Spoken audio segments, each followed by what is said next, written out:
hindi tayo magiging ganito. Kundi tayo siya. Hindi ko mararanasan yung ganong birthday celebration. Hindi dahil sa pamamagitan. Lahat. Pero, ayun. Thank you sa mga memory. Sa mga ginagawa mo tuwing mag-vlog tayo. Yung pagtuong ng kanta na kahit hindi ka naman talaga total kumakanta. Naglalaan ka ng oras para sa paglutan, sa tabon natin. Sa pagpunta dito kahit nila para lang magpasaya ako at ang viewers. Pang-asar, sobrang laking bagay yun sa akin. At dahil din doon, sa mga pinagsamahan natin dito sa Mekis, ang dami ko natutunan. Sobrang dami. Okay.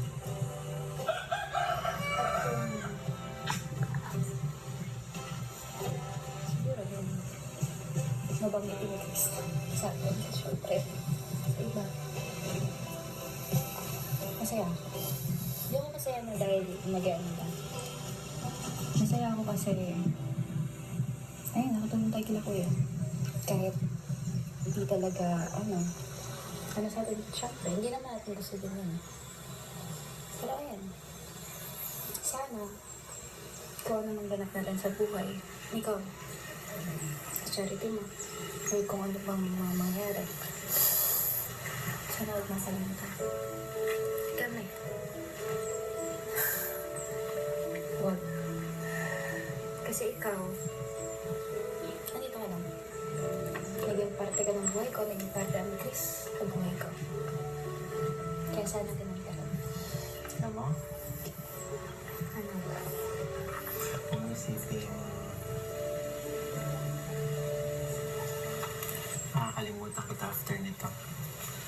Naging parte ka na rin nito. At nananatili ka dito. Siguro sa ngayon, kapag mamimiss mo ako,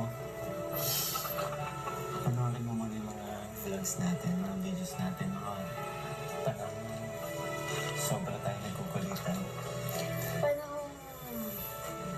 ano kayong ginawa mo dito? Dito mo ako inasar. Hindi din kita Suot ko. inasatuan.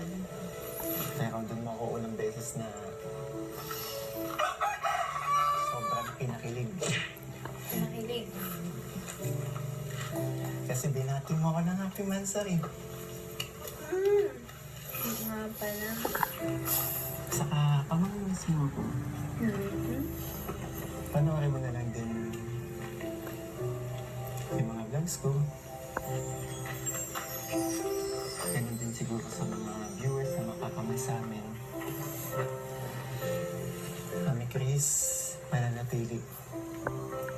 Sa atin, sa amin, kami Chris mananatili dito. Siyempre. Lalo na ikaw. Ako,